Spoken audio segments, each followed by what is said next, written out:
안녕하세요. 결혼한 지 10년 된 40대 여성입니다. 제가 오늘 이렇게 사연을 쓰게 된 건 제가 어쩌다 폐암 걸린 시아버지를 모른 척하게 되었는지 이야기하고 싶어서예요. 속사정을 모르는 사람들은 저처럼 독한 며느리가 있겠냐고 욕을 하겠지만 제 이야기를 듣고 나면 그래도 저를 욕할 수 있을까 싶네요. 남편하고는 사내 커플로 만나서 2년 정도 연애하다가 결혼했어요. 같은 부서는 아니었지만 오고 가며 서로 얼굴을 익혔고 그러다 우연히 연말에 있었던 회사 행사에서 이런저런 대화를 나눌 기회를 갖게 되었죠. 술도 한 잔 들어가서 그랬던 건지 평소라면 워낙에 낯을 가리는 성격이다 보니 아무리 얼굴은 안다 해도 통성명도 한 적 없는 남자와 대화를 나눌 일은 없었을 텐데 그날은 이상하게 남편하고 별의별 이야기를 다 나눴던 것 같아요. 게다가 내친김이라고 해야 할지 연락처까지 교환했고요. 그리고 이후로 남편이 먼저 밥 먹자 영화 보자 하며 데이트 신청을 해왔고 그렇게 사귀게 되었습니다. 사귀는 동안 사내 커플이긴 했어도 뭐 부서도 다르고 업무적으로 겹치는 게 없어서인지 저희가 사귀는 걸 아는 사람들은 많지 않았어요. 그래서 조용히 연애하다 부부의 연을 맺게 되었답니다. 결혼 허락을 받을 당시만 하더라도 시댁이나 친정이나 여러모로 비슷한 환경이었어요. 양가 부모님 다 재산 어느 정도 가지고 계셨고 노후 준비도 되어 있으셨지요. 다만 시댁은 서울에, 친정은 지방에 있었고 저희 부부는 직장이 서울이다 보니 자연스레 시댁과 멀지 않은 곳에 신혼집을 구하게 되었습니다. 신혼집을 구하던 당시 시댁에서 1억 지원받았고 친정에서는 2억을 해주셨어요. 아무래도 친정에서는 제가 개혼이다 보니 조금 더 신경 써주신 부분이 있었습니다. 아무튼 그래서 뒷말은커녕 솔직히 남들보다 조금 여유롭게 신혼 생활을 시작할 수 있었던 것 같아요. 그리고 이후로 아무래도 저희가 시댁에서 제일 가깝게 사는 자식들이다 보니 여러 가지로 시부모님을 챙겨야 하는 상황이 잦았습니다. 참고로 남편에게는 위로 아주버님과 신우가 있는데 다들 결혼해서 자식 낳고 살고 있었어요. 그리고 해놓고 사는 걸 이야기하자면 처음에 저희가 결혼하던 당시만 해도 당연히 두 집이 저희보다 형편이 좋았습니다. 남편 말로는 실제로 아주버님은 결혼할 때 집 한 채 받으셨고 신우도 2억 받아갔다고 들었어요.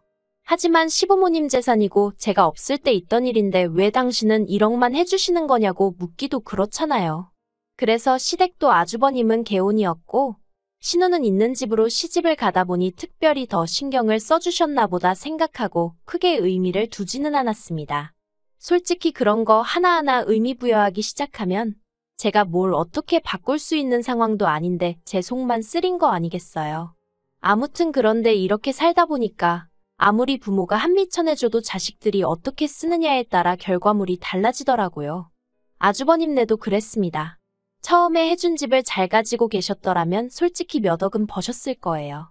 그런데 아주버님이 잘 다니던 회사를 관두고 갑자기 창업을 하시겠다들면서 홀랑 집을 파셨거든요. 그런데 창업이 말이 쉽지. 뭐 가게만 차려놓는다고 손님이 알아서 오는 건 아니잖아요. 평생 더우면 찬바람 나오고 추우면 뜨뜻한 바람 나오는 데서 공부하고 일만 하시던 아주버님이셨습니다. 그런데 갑자기 무슨 음식점을 하시겠다고 하셔서는 결국 장사 시작하고 3년 만에 시쳇말로 다 말아먹었어요. 그리고 신우로 말하자면 솔직히 얄미울 때가 한두 번이 아니었어요. 질투한다고 보일 수도 있겠지만 무슨 팔자를 타고났길래 저렇게 매일같이 놀고 먹으며 사나 싶었거든요. 근데 제가 단지 그게 부러워서 신우가 얄미웠던 건 아니에요. 막말로 저도 시간 있고 돈 있었으면 신우처럼 살았을 테니까요. 하지만 까놓고 말해서 자기가 자식이면 자식된 도리는 해야 하는 거 아닌가 싶대요. 예를 들어 몇 년 전 시어머니가 인공관절 수술을 하셨을 때도 말이에요. 시어머니가 연세가 많으신 것도 아니었는데 남들보다 이른 나이에 인공관절 수술을 하셔야만 했어요. 그리고 그 일로 시어머니는 육체적인 고통으로 고생을 하신 것도 있지만 심리적으로 무척이나 힘들어 하셨어요. 인공관절이라는 게 한 번 수술하고 나면 길어야 10년 쓴다는데 그래봤자 당신 나이 70도 안 된다면서 이후에는 어떻게 사느냐고 걱정이 이만저만이 아니셨지요. 그리고 사람들이 인공관절 수술은 노인들이나 하는 거라고 생각하는데 당신은 나이가 60도 안 되었는데 그런 수술을 받았다면서 거기서 오는 우울감도 상당하신 듯 했어요.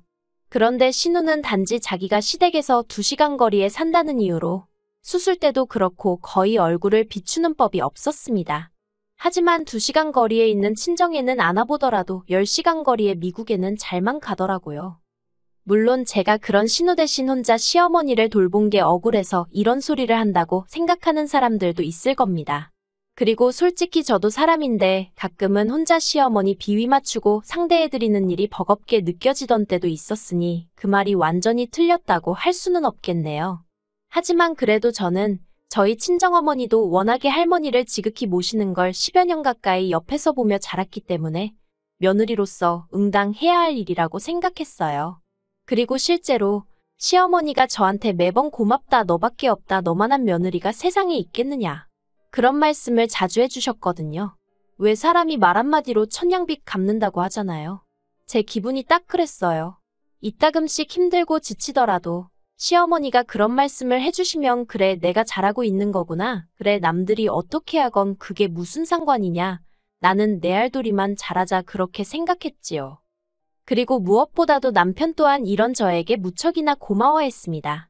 남편은 이제껏 제가 하는 말에 한 번도 안 된다 한 적이 없었고 화를 낸 적도 없었어요. 제가 이렇게 하자 하면 좋다고 하고 또 저렇게 하자 해도 좋다고 하는 그런 사람이었거든요. 그래서 정말 나 하나 희생한단 마음으로, 억울한 마음보다는 보람찬 마음으로 지난 세월을 보냈는데 이렇게 시부모님한테 뒤통수를 맞을 줄은 정말 상상도 못했습니다. 작년 이맘때쯤이었어요. 얼마나 충격적이었는지 지금도 그날이 생생히 떠오릅니다. 그날은 토요일 아침이었고 전날 저나 남편 둘 다 야근으로 늦게까지 일을 했던 탓에 늦잠을 자게 되었지요. 느지막이 일어나서 브런치나 해먹자며 소세지 굽고 계란 후라이를 하고 있는데 옆에서 커피를 내리던 남편이 정말 대수롭지 않다는 듯 저한테 자기 우리 부모님이 건물이랑 땅 있는 거 알지? 하고 말문을 열더군요. 그래서 제가 아는데 왜? 하고 대답했습니다. 그리고 이때까지도 그 뒤로 나올 내용은 조금도 예상하지 못하고 있었거든요. 그런데 남편이 그 재산 며칠 전에 형하고 누나 앞으로 증여해 주셨대. 그러는 거예요. 솔직히 제가 평소에 시부모님 재산을 생각하면서 무슨 꿈을 꾸고 있었다던가 그런 일은 결코 없었습니다. 하지만 그 이야기를 들으니 순간 당황스럽더라고요. 그래서 아주버님하고 형님만 하고 되물었어요. 그랬더니 남편이 한다는 말이 응영은 장남이고 누나는 하나뿐인 딸이라서 그렇게 해주셨다네 하는 거예요. 그래서 제가 남편더러 당신은 아무렇지도 않냐고 물었습니다. 그랬더니 남편이 자기는 전혀 상관없다나요. 사실 저희 남편이 워낙에 욕심없는 성격이긴 해요. 그리고 지난 몇 년 동안 상황이 많이 달라져서 결혼 초와는 달리 아주버님에 비해서는 저희가 월등히 잘 사는 상황이었고 신혼애야 뭐 워낙 그쪽 시댁의 재산이 있으니 저희와 비할 것은 아니었지만 그렇게 치자면 저도 친정부모님 상황이 나쁘지만은 않았으니까 솔직히 속된 말로 딸릴 건 없다고 생각했지요. 하지만 그것과는 별개로 그간 저한테 정말 미주알 고주알 다 이야기하시던 시어머니가 그런 이야기는 쏙 빼놓고 안 하셨다는 것도 서운했고 제가 그간 시부모님께 어떻게 해드렸는데 하는 생각을 하니까 너무 섭섭하더라고요. 하지만 더 열받는 건 남편이 이후에 한 말이었습니다. 시부모님이 남편더러 저한테는 당신들 죽을 때까지 말하면 안 된다고 했다는 거예요. 그리고 이 말을 듣는 순간 남편은 별 생각이 없었다지만 저는 느낌이 딱 오더라고요. 돌아가시는 그날까지 효도는 나한테 받으실 생각이었나 보다 하는. 한편 그 대화를 나누고 며칠 뒤 시부모님이 저더러 제가 한갈비찜이 먹고 싶으시다며 전화를 하셨더라고요. 그래서 그럼 자리 한번 만들어서 밥도 먹으며 말을 해봐야겠다 싶었습니다. 그렇게 저희 집에서 저녁 식사 자리가 만들어졌고 남편은 시부모님께 티내지 말라고 했지만 저는 도무지 모른 척 넘어갈 수가 없었기에 유산 이야기를 꺼냈어요. 그런데 제 말의 요지는 왜 저희는 안 주셨냐가 아니라 왜 저한테는 숨기셨냐였거든요.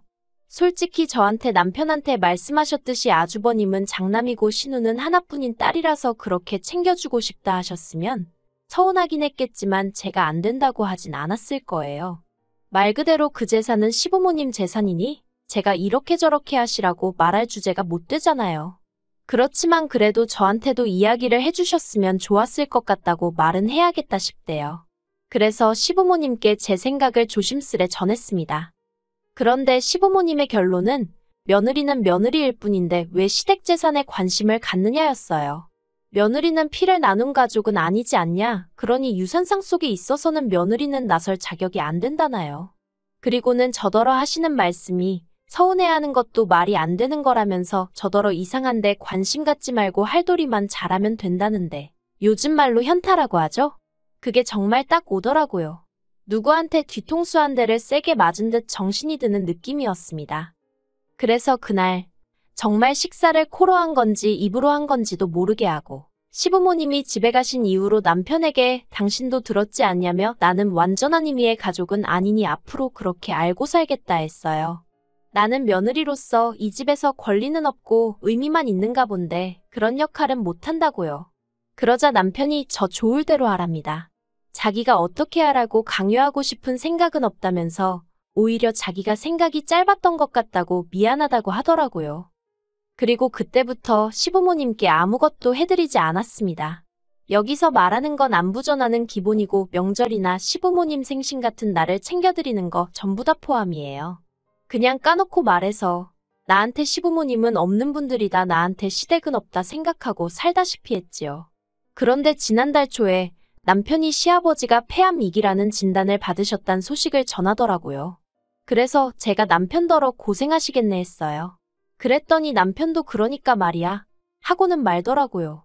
솔직히 저희 남편이 효심이 없는 사람은 아닌데 그렇다고 그 효심이 얼마나 대단한 사람도 아니다 보니 시아버지가 폐암이라고 해도 자기가 딱히 나서서 뭘 해야겠다 그런 생각은 없는 눈치였어요.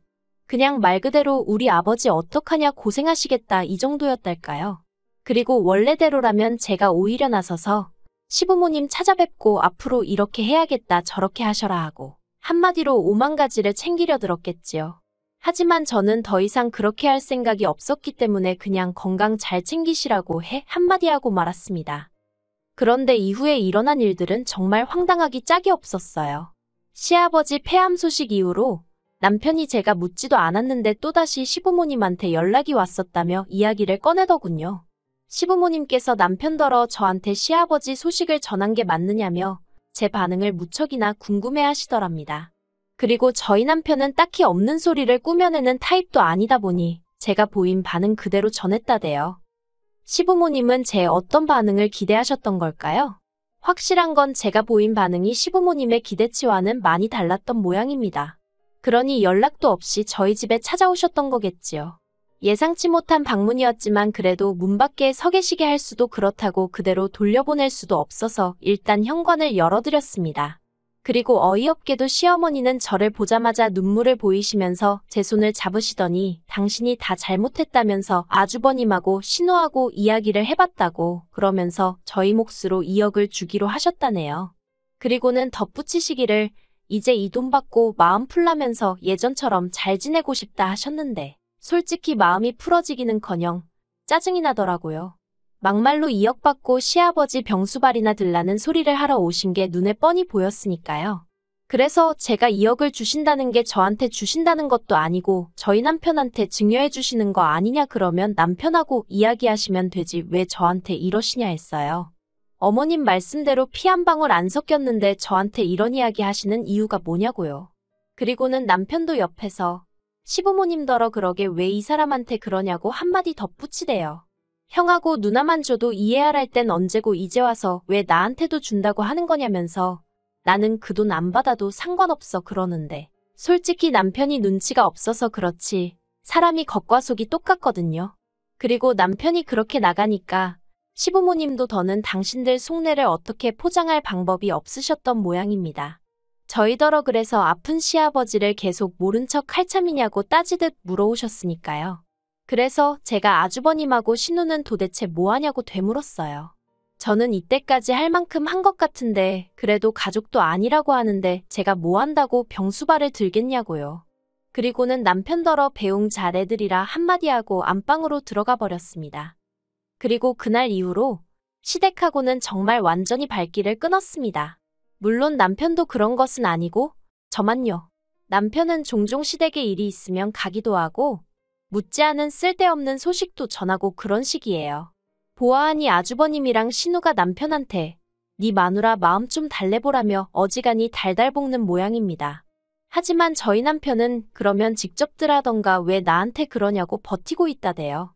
그러면서 자기 잘하고 있는 거 맞냐며 웃는데 이 인간은 속이 있는 건지 없는 건지 모르겠어요. 그리고 시아버지 병세는 뭐 딱히 호전되고 있는 것 같지는 않습니다. 병원까지 원래는 매번 저나 남편이 모셔다 드렸는데 남편은 승진 이후로 회사 일이 바빠져서 지금은 두 분이 택시 타고 다니시는 것 같아요. 다른 소식은 잘 모르겠습니다. 제가 전혀 관심을 안 갖고 있다 보니 남편이 소식을 전해도 그냥 그런갑다 하고 한 귀로 듣고 한 귀로 흘리고 있거든요. 아무리 시부모님과 며느리 사이라고 해도 이것도 결국 사람 대 사람 사이잖아요. 그러면 한쪽만 노력한다고 될 일이겠어요? 죽을 때까지 저는 모르게 하란 말 잊지 못할 것 같아요. 그러니 이 관계도 영원히 나아질 수 없겠지요. 아무튼 저는 할 만큼 했다 싶으니 후회는 없네요.